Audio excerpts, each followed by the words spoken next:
L'Esprit veut nous donner ce matin. Je vais vous inviter à tourner dans Jean chapitre 16.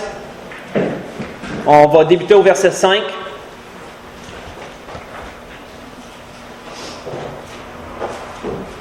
Fatigant.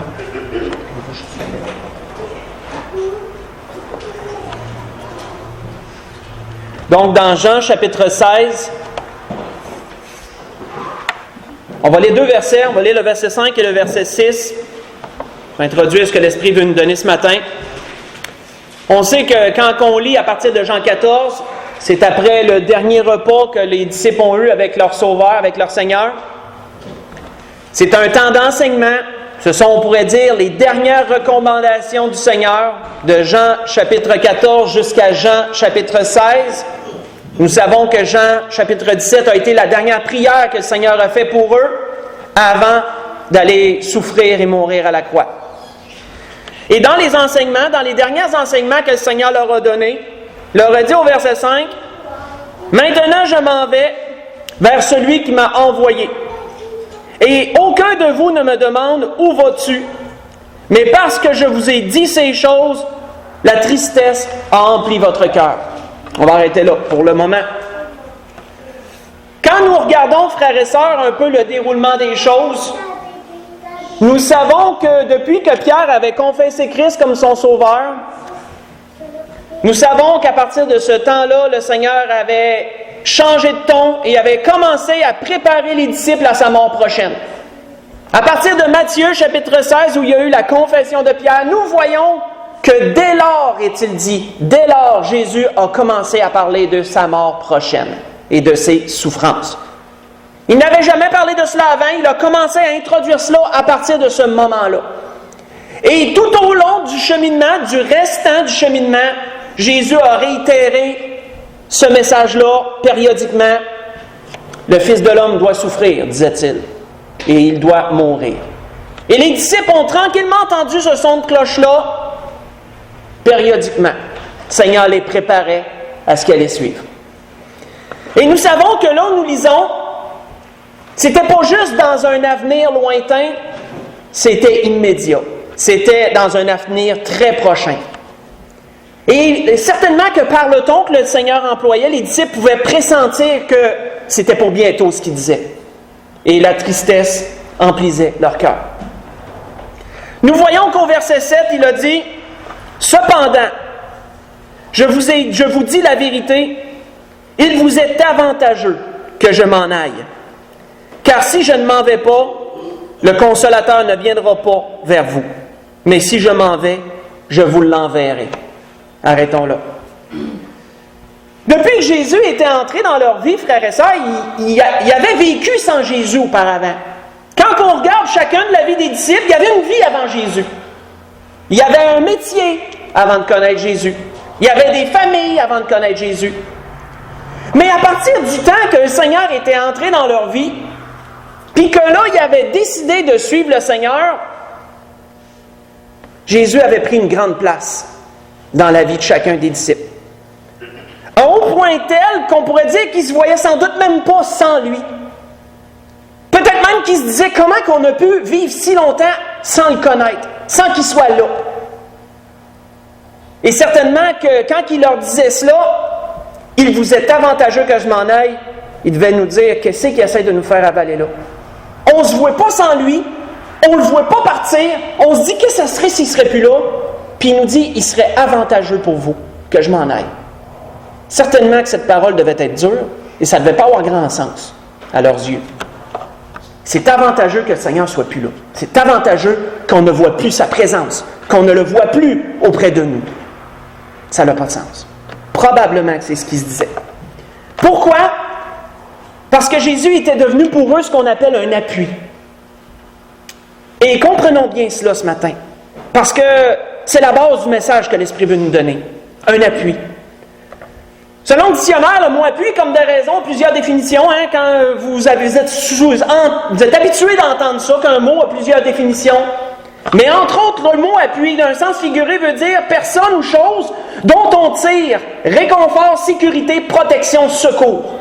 Je répète, un appui, c'est une personne ou une chose dont on tire protection, sécurité, secours, réconfort, etc., dit le dictionnaire. Une personne peut être pour nous un appui.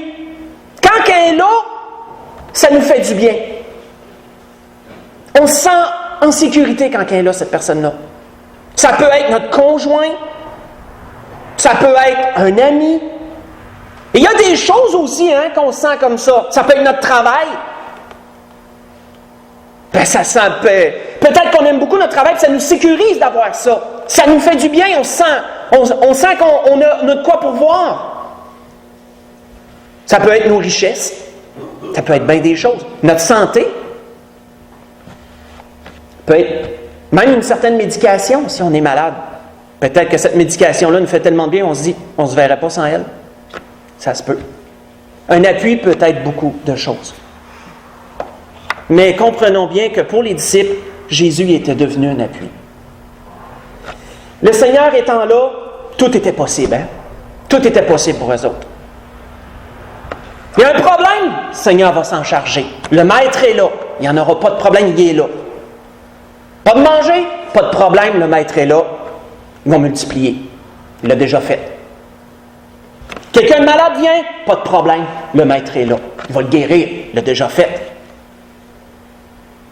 Jésus était devenu un appui. Sa personne était un réconfort. Elle faisait du bien. Il se sentait bien et protégé auprès du Seigneur. Il ne fait rien leur arriver, Jésus était là. Mais là, Jésus leur disait qu'il fallait qu'ils s'en aillent. Ils allaient perdre leur appui. Ils allaient perdre cette présence dont ils avaient tellement besoin, qui était devenue essentielle, d'aller la perdre. Et probablement qu'ils se demandaient comment cela peut-il être un avantage. Mais Jésus leur disait, je vais vous envoyer un autre consolateur. Oui, je vais laisser un vide, mais je vais le combler, ce vide-là. Je vais le réemplir, je vais le changer, mais vous donner autre chose.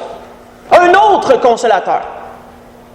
On comprend que si Jésus disait un autre, c'est parce qu'il était lui-même un consolateur et qu'il allait en donner un autre consolateur.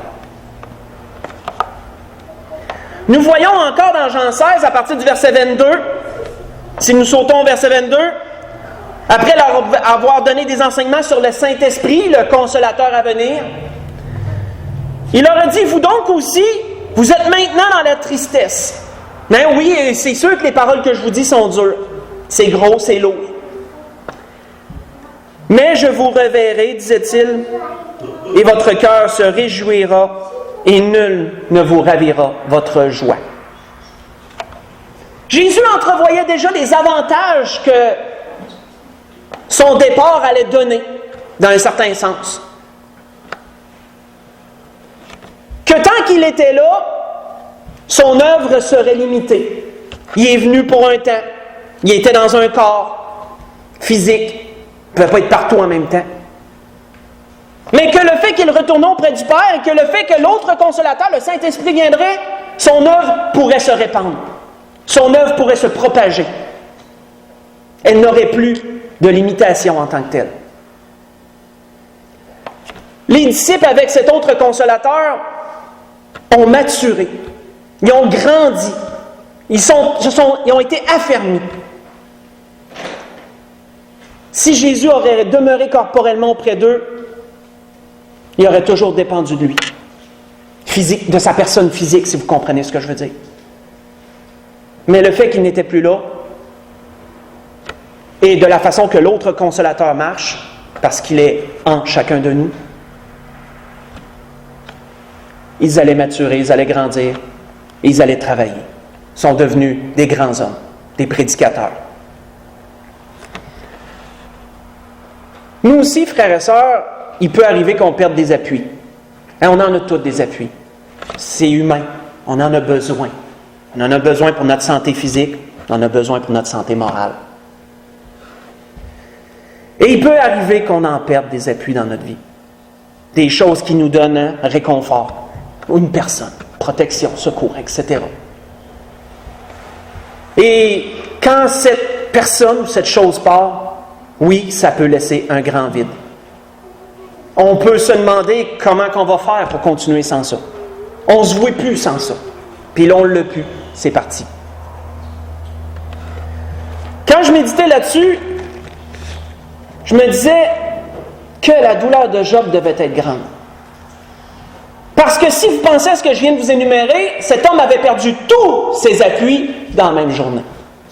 Pas rien qu'un, là. Un, ça fait déjà un trou. Ils avaient tout perdu dans la même journée. Ses biens, sa famille, sa santé. Il avait tout perdu. On peut comprendre que Job dise ceci.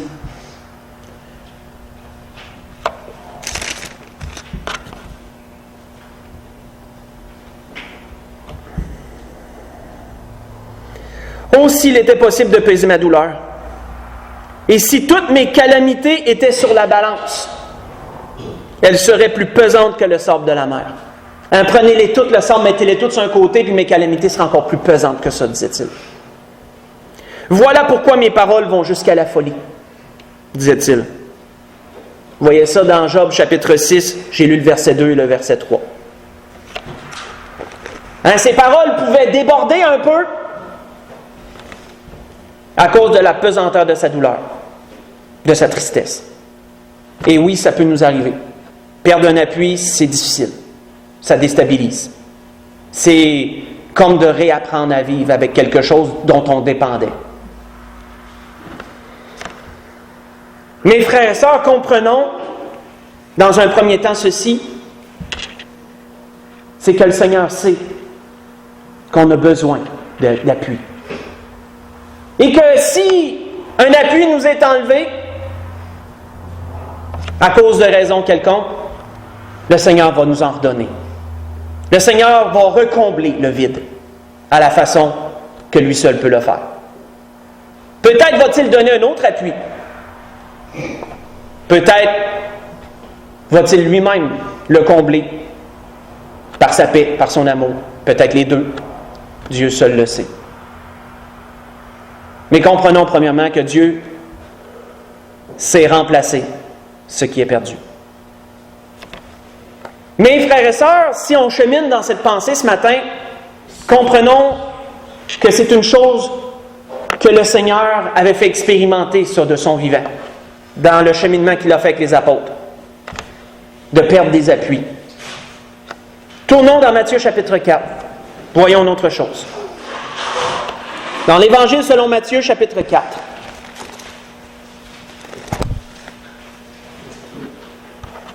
Comme je l'ai dit, des appuis, ça peut être différent. Hein?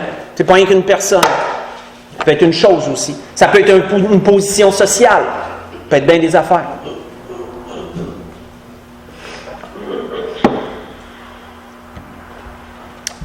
Les disciples ont perdu leur appui. Le Seigneur a pourvu un autre qui a comblé le manque, qui a permis de les faire grandir.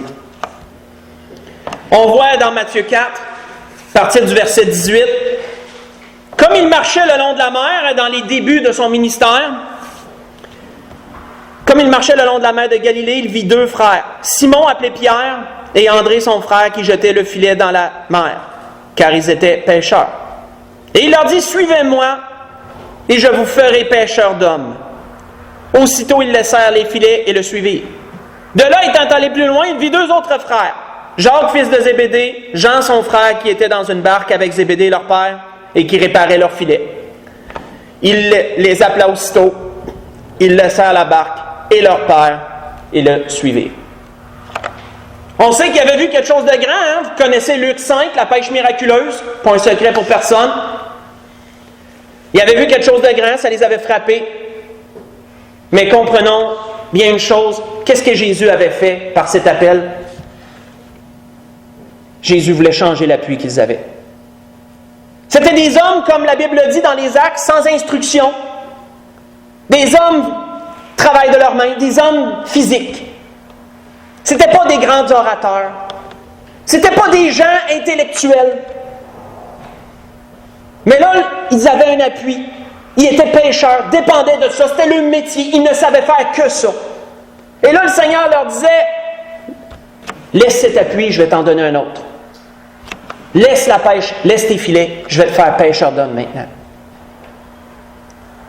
C'était tout un changement, frères et sœurs, pour les disciples de dire on abandonne notre métier, puis on va suivre Jésus dans l'inconnu. On va suivre Jésus dans d'autres choses. Ils ne savaient pas ce que l'avenir leur réservait. Ils ne pouvaient pas entrevoir tout ce qui se déroulerait dans la suite.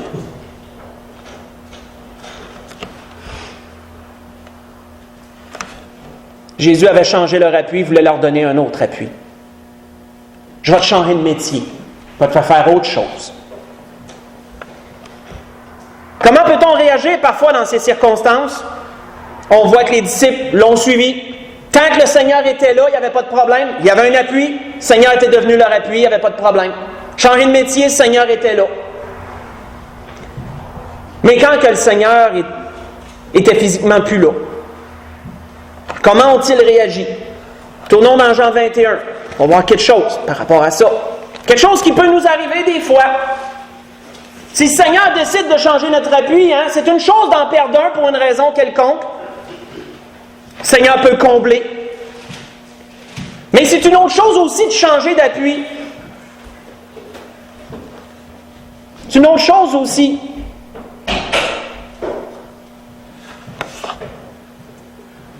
Et que peut-il arriver quand on change d'appui? Un peu plus tard peut-être. On voit dans Jean 21, versets 2 et 3, que le Seigneur était ressuscité. Il l'avait vu une fois ou deux, peut-être, mais il ne savait pas quand est-ce qu'il allait le revoir. C'était toujours une surprise. Pouf, le Seigneur était là, ou il n'était plus là. On voit dans Jean 21, versets 2 et 3 seulement qu'on va lire. Il est dit, Simon, Pierre, Thomas appelé Didyme, Nathanaël de Cana, en Galilée, et les fils de Zébédée, et deux autres disciples, ça fait un groupe de personnes, il y en a à peu près à moitié, on pourrait dire, je n'ai pas calculé là, mais vite, il y en a à peu près à moitié là-dedans. Les deux autres disciples de Jésus étaient ensemble. Simon-Pierre leur dit, je vais pêcher. Ils lui répondirent, nous allons aussi avec toi. Ils sortirent et montèrent dans une barque, et cette nuit-là, ils ne prirent rien. Pierre, il s'est dit, m'a retourné sur mon ancien appui. Ça marchait bien avant. J'étais pêcheur avant. M'a retourné à la pêche. Ils n'ont rien pris.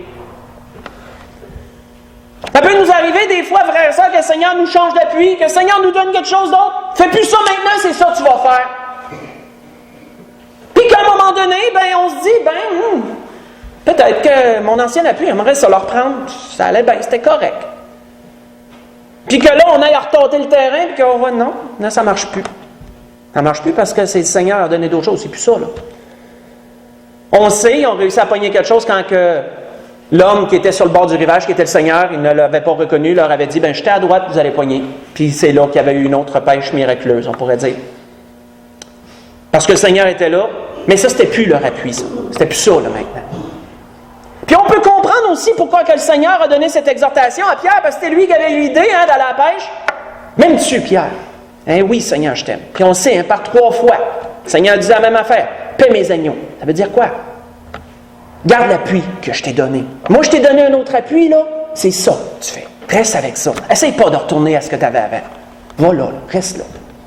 Par 3 fois, m'aimes-tu, puis Pierre maintenant a compris. Tu sais toute chose, Seigneur. Paie mes brebis d'abord. Garde cet appui-là. Reste dans cet appui-là. Cherche pas ce que tu avais avant. Comprends un peu comment que Pierre a été capable de dire quelque chose de grand. Pierre a beaucoup enseigné dans ce sens, dans le sens de grandir, dans le sens de maturer, dans le sens de comprendre. Pierre a eu plusieurs enseignements dans ce sens. Et on voit que Pierre avait dit ceci, le Dieu de toute grâce, qui vous a appelé en Jésus-Christ à sa gloire éternelle, après que vous aurez souffert un peu de temps, Pierre avait souffert, il avait renié le Seigneur, puis il avait connu un grand vide, un cheminement très peinant. Il dit, après que vous aurez souffert un peu de temps, il vous perfectionnera lui-même. Il va vous perfectionner lui-même. Il va vous s'affermir. Vous allez devenir plus solide. Il va vous fortifier. Il va vous rendre inébranlable, disait-il. Il parlait d'expérience, Pierre. Il parlait d'expérience. Vous voyez ça dans 1 Pierre 5, verset 10, que je vous ai lu. Changer d'appui, c'est pas facile. Parce que c'est de réapprendre un peu. Mais si le Seigneur veut nous changer d'appui, frères et sœurs, faisons-le. Et ne cherchons pas à retourner sur ce qu'on avait avant. Gardons ce que le Seigneur nous donne.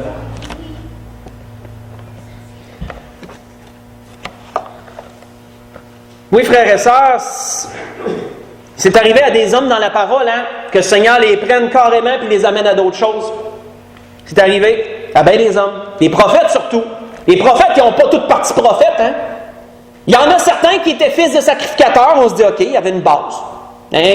Sacrificateurs, enseignement, loi. On se dit, OK. Mais il y en a qui ont carrément parti d'un champ. Il y en a qui ont parti d'une vigne. Il y en a un, entre autres, que son exemple m'a touché. C'est Amos, le prophète Amos. Faites juste écouter ce qu'il a dit, parce qu'il apportait des prophéties dures au peuple, au roi. Et il y en a même qui disaient à Amos, prophétise pas ça ici. Va-t'en ailleurs, puis prophétise-le où tu veux, mais pas ici. Puis qu'est-ce qu'Amos leur a rappelé? Amos dit à Amathia, je ne suis ni prophète, ni fils de prophète. C'est un prophète, mais il ne se considérait pas comme tel. Puis il dit, je ne suis pas un fils de prophète, je ne suis pas le fils d'un grand prophète, je ne suis pas le fils d'Élie, je ne suis pas le fils d'Élisée ou d'un autre. Mais je suis berger, disait-il, et je cultive des sycomores. Je suis dans un champ, je garde des animaux, puis j'ai une plantation de sycomores. Voilà ce que je fais. Mais qu'est-ce qu'il a dit par la suite? L'Éternel m'a pris de derrière le troupeau, et l'Éternel m'a dit, va et prophétise à mon peuple d'Israël. Vous voyez ça dans Amos chapitre 7, j'ai lu le verset 14 et le verset 15. Moi je fais ça, mais Dieu m'a pris, il m'a carrément mis ailleurs. Puis il a dit, c'est ça que tu vas faire. Dieu avait changé son appui, on pourrait dire comme ça. Continuons, tournons dans Marc chapitre 10. Là, on voit un dernier exemple. Dans l'Évangile selon Marc chapitre 10. Parce qu'on sait que le Seigneur pouvait être déstabilisant comme ça, Oui, le Seigneur pouvait apporter des choses des fois dérangeantes. Il pouvait avoir des propos des fois qui ébranlaient les gens. C'était toujours pour le mieux, par contre. Le Seigneur pouvait parfois faire des actions qui étaient assez ébranlantes. C'était toujours pour le mieux, en bout de ligne. Le Seigneur va toujours plus loin. Il voyait ce que les hommes ne voyaient pas. On va dans Marc 10 à partir du verset 17. Vous connaissez cette histoire, mais on va l'aller. Comme Jésus se mettait en chemin, un homme accourut. La Bible nous dit dans un autre endroit que c'est un jeune homme riche, c'est un homme haut placé, c'est un homme important. Il a accouru et se jetant à genoux devant lui, il dit, bon maître, lui demanda-t-il, que dois-je faire pour hériter de la vie éternelle? Et Jésus lui dit, pourquoi m'appelles-tu bon? Il n'y a de bon que Dieu seul. Tu connais les commandements. Tu ne commettras point d'adultère, tu ne tueras point, tu ne déroberas point, tu ne diras point de faux témoignages, tu ne feras de tort à personne, honore ton père et ta mère. Seigneur, il a énuméré les 6 derniers commandements des 10, Il y en avait 4 autres qu'il n'a pas énuméré, ceux qui appartiennent à Dieu. Il a énuméré ceux qui appartiennent au prochain, si vous notez bien. Et il répondit, Maître, j'ai observé toutes ces choses dès ma jeunesse. Jésus, l'ayant regardé, l'aima. Jésus, il l'aime. Je veux dire, il y a des personnes là, qui nous touchent tout de suite. Puis Jésus l'a aimé, la Bible dit. Il voyait sans doute que ce n'était pas d'arrogant. Il n'était pas comme certains pharisiens qui cherchaient à le mettre en erreur. Certainement que son cœur était d'une certaine façon bon et qui était sincère dans sa demande, jusqu'à un certain point. Peut-être ne mesurait pas toute la portée de ce qu'il disait, mais il avait de l'air sincère. Jésus l'a aimé. Il lui dit, il te manque encore une chose. Il y a 4 commandements encore que tu n'as pas pratiqués vraiment. Et c'est ceux-là que je vais m'attarder. Puis comment tu vas le faire? D'une façon, va, vends tout ce que tu as. Donne-le aux pauvres. Et tu auras un trésor dans le ciel. Tu vas servir Dieu maintenant, si tu fais ça. Et viens, suis-moi. Mais, affligé par cette parole, cet homme s'en alla tout triste, car il avait de grands biens, la Bible dit. Et Jésus, regardant autour de lui, dit à ses disciples, qu'il sera difficile à ceux qui ont des richesses d'entrer dans le royaume de Dieu. Et les disciples furent étonnés de ce que Jésus parlait ainsi.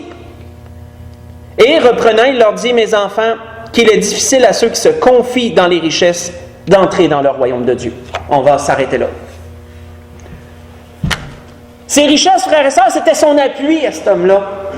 Il ne se voyait pas sans ça. Ça y apportait de la sécurité. Hein? Quand tu as de l'argent, tu te sens en sécurité, j'imagine. Tu te dis, il ne peut rien arriver. J'ai tout ce qu'il faut. Je peux tout m'acheter. Quand tu as une maison, tu as ci, tu as ça. Tu te sens bien. C'est de la protection, ça. Tu as un toit. Tu sais qu'il va y avoir de la nourriture. Tu as un travail. Peu importe. Mais qu'est-ce que le Seigneur disait, là?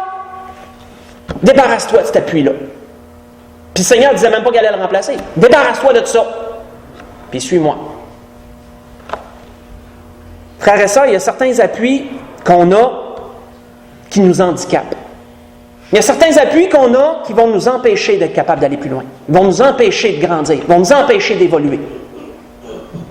Et ça se peut que le Seigneur nous dise, ta béquille, là, parce qu'une béquille, c'est comme un appui. Jette-la par terre, ta béquille, puis là, tu vas apprendre à marcher. Puis, ça se peut qu'on se dise, non, moi, je veux pas me débarrasser de cet appui-là. Je ne me vois pas marcher sans ça. C'est un peu ça, quand on comprend l'image, c'est ça que le jeune homme riche disait. Je ne me vois pas sans ça. Pas capable de me débarrasser de ça. Et il est parti tout triste, parce que ça aurait laissé un grand vide. Mais il n'a pas pu se débarrasser de cet appui-là. Oui, il y a certains appuis, frères et sœurs, qu'on ne le sait pas, on ne le voit pas, on se sent bien avec ça, puis on pense que ça nous aide. Mais lui, le Seigneur voit que ça nous handicape. Le Seigneur voit que ça nous arrête d'aller plus loin. C'est comme quelqu'un, souvenez-vous de Myriam, c'est le cas qui me revient, du temps là, qu'elle avait les béquilles parce qu'elle ne voulait pas marcher sur son pied. Ça faisait mal, elle ne voulait pas marcher dessus. Puis que ses parents se battaient avec pour y enlever ses béquilles, puis elle ne voulait pas venir en béquille, même si elle n'aurait peut-être pas nécessairement eu besoin. Hein, c'était son appui. Elle sentait bien avec ça, elle ne voulait pas les enlever. C'est la même chose. Il y a des appuis que le Seigneur veut nous enlever. Puis après ça, qu'est-ce qui va arriver? Le membre là, qu'on essaie de protéger va se raffermir. Une fois qu'on marche dessus, ça se raffermit. Hein? Ça peut arriver, ça aussi. Le Seigneur veut nous enlever une béquille. Il veut qu'on se raffermisse. Il veut qu'on évolue. Il veut qu'on grandisse. Mais tant qu'on va garder ça, on va rester barré là. On n'ira pas plus loin que ça. Ça peut arriver, ça. Les richesses de cet homme sont l'exemple. Ainsi, ils avaient lâché ses richesses. S'il avait jeté la béquille à terre et qu'il avait suivi le Seigneur, il en aurait fait des affaires probablement aussi. Mais non, il est resté handicapé.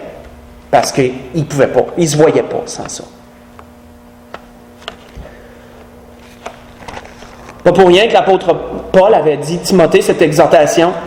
Il avait dit « recommande aux riches du présent siècle de ne pas être orgueilleux, de ne pas mettre leur espérance dans les richesses incertaines, mais de la mettre en Dieu, qui nous donne avec abondance toutes choses pour que nous en jouissions. Recommande-leur de faire du bien, d'être riches en bonnes œuvres, d'avoir de la libéralité, de la générosité, et de s'amasser ainsi pour l'avenir un trésor fondé sur un fondement solide, afin de saisir la vie véritable. Pas la vie éphémère, la vie véritable. Vous voyez ça dans 1 Timothée 6, j'ai lu verset 17 au verset 19. Dans tous les cas, frères et sœurs, on a parlé de 3 types d'appui. Hein? On a parlé de ceux qu'on peut perdre pour une raison quelconque. Dieu sait qu'on en a besoin. Dieu nous promet de le combler. Comme lui, il en jugera bon. M'ont remplacé l'appui que tu as perdu. Tu en as besoin. Il y a certains appuis que Dieu veut changer. C'est plus ça, ça va être ça. Puis, accepte ça comme ça, ça va être le mieux.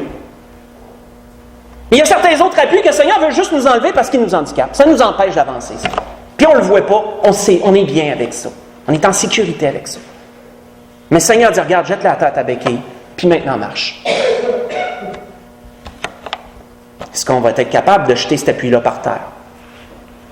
C'est entre nous et Dieu. 3 sortes d'appuis, hein?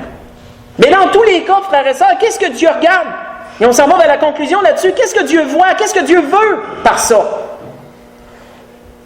Il veut premièrement nous combler. Il veut premièrement combler nos manques. Oui, le Seigneur veut combler nos manques.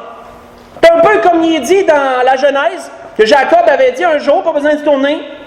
Jacob avait dit à son frère Isaü, accepte mon présent qui t'a été offert. Hein, je t'ai donné des serviteurs, des servantes, je t'ai donné des troupeaux, j'ai fait aller en avant de moi là, lorsqu'il voulait se réconcilier avec son frère. Accepte mon présent qui t'a été offert, puisque Dieu m'a comblé de grâce et que je ne manque de rien, disait-il dans Genèse 33, verset 11. Dieu veut nous combler de sa grâce. Il veut qu'on manque de rien. Ce sont ses vues, même si parfois ça semble difficile à comprendre. Dieu veut nous faire grandir aussi. Tournons dans 1 Pierre 2 pour ça. Dieu veut nous faire grandir. Pierre l'avait réalisé. Pierre l'avait réalisé, ça.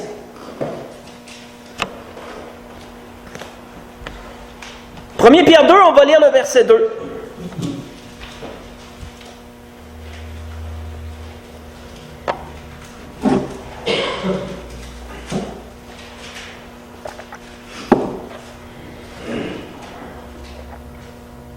Quand il avait dit désirer comme des enfants nouveau-nés le lait spirituel et pur. Et c'est quoi le lait spirituel et pur? C'est premièrement l'enseignement. C'est premièrement la parole de Dieu. Mais le lait spirituel et pur, ça peut être aussi ce que Dieu met sur notre route. Ça peut être aussi les choses que Dieu veut qu'on prenne, les choses que Dieu veut qu'on fasse. Ça peut être ça aussi le lait spirituel et pur, mais c'est premièrement l'enseignement. Désirez ces choses-là, cherchez-les. Et prenez-les si vous les voyez. Pourquoi? Afin que par lui vous croissiez. Hein, pas qu'une plante reste toujours petite et faible et chétive, qu'elle grandisse, qu'elle devienne un arbre. C'est ça que le Seigneur veut de chacun de nous. Il veut qu'on devienne des arbres, il veut qu'on devienne des gens enracinés, solides, sur le pied, bien campés, des gens qui sont forts pour sa gloire à lui. Et les vues de Dieu vont dans ce sens. Quoi que Dieu fasse avec nos appuis, ça va dans ce sens-là. Tu vas grandir. Tu vas t'affermir.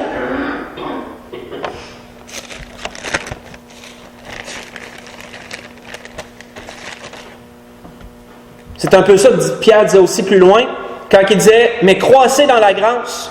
Croissez dans la grâce et la connaissance de notre Seigneur Jésus-Christ, disait-il. Hein? 2 Pierre 3, verset 18. Croissez dans la grâce de notre Seigneur Jésus-Christ. Dieu vise notre croissance. Dieu vise notre maturité spirituelle. Il vise notre évolution dans le bon sens. Là. Évolution, souvent, pour nous, c'est souvent un mot qui semble mauvais, mais dans un bon sens, oui, l'évolution. Quand tu avances dans ta vie, tu évolues. Ça veut dire ça. Et on voit que l'apôtre Paul avait dit aux Romains ceci, « À celui qui peut vous affermir selon mon évangile et la prédication de Jésus-Christ. Hein? À celui qui peut vous affermir, disait-il aux Romains. Dieu veut nous affermir. » Romains 16, verset 25. Et pour conclure là-dessus, qu'est-ce que Dieu veut surtout? Il veut ça, hein? Il veut combler nos manques. Il veut nous faire maturer, il veut nous faire grandir, il veut nous affermer. Mais qu'est-ce que Dieu veut surtout? On termine là-dessus dans le psaume 84. Tournons dans le psaume 84.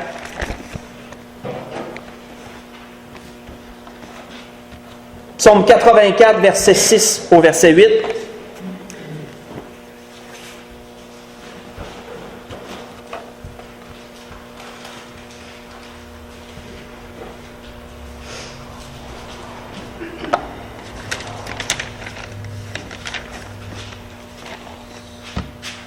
Les fils de Corée disaient « Heureux ceux qui placent en toi leur appui. » Qu'est-ce que Dieu veut?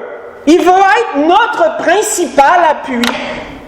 Dieu veut être celui qui nous sécurise, celui qui nous protège, celui qui va être notre secours, celui qui va être notre sécurité. Il veut être notre principal appui.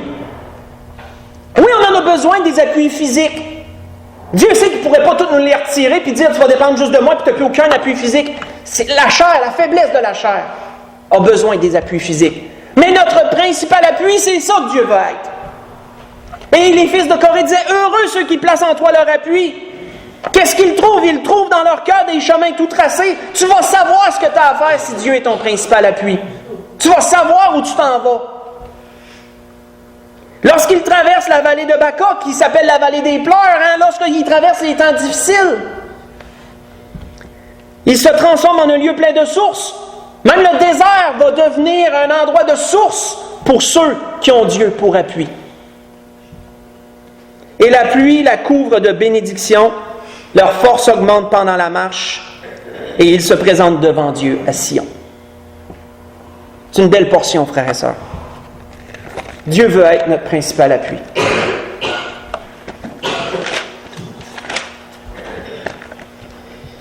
Les fils de Corée disaient aussi ceci. Ils disaient, Dieu est pour nous un refuge et un appui. Un secours qui ne manque jamais dans la détresse. C'est un autre endroit, là, ce que je dis. Il sait pourquoi nous sommes sans crainte quand la terre est bouleversée. Il m'a changé la terre par nos vies. Celui qui a Dieu pour appui ne craindra pas si sa vie est bouleversée. Et que les montagnes au cœur des mers chancellent. Quand les flots de la mer rugissent et écument, se soulèvent jusqu'à faire trembler les montagnes. Jusque-là, celui qui a Dieu pour appui n'aura pas besoin de craindre. Ce que je vous ai lu, c'est dans le psaume 46, verset 2 au verset 4. Et c'est la grâce que je nous souhaite, frères et sœurs. C'était le message que l'Esprit voulait nous donner ce matin. Peu importe l'appui que nous avons, peu importe ce qui arrive, on a vu 3 situations. Comprenons que Dieu veut combler nos manques s'il y a lieu. Et il promet de le faire. Comprenons que Dieu veut nous faire maturer, il veut nous faire grandir. On a quelque chose à aller chercher quand Dieu touche aux appuis d'une certaine façon. Et s'il veut l'enlever, oui, aussi. Et comprenons que Dieu veut être notre principal appui. Et si ça, c'est, peu importe ce qui arrivera, on va demeurer debout. Et c'est la grâce que je nous souhaite à tous. On peut se lever pour le dernier cantique.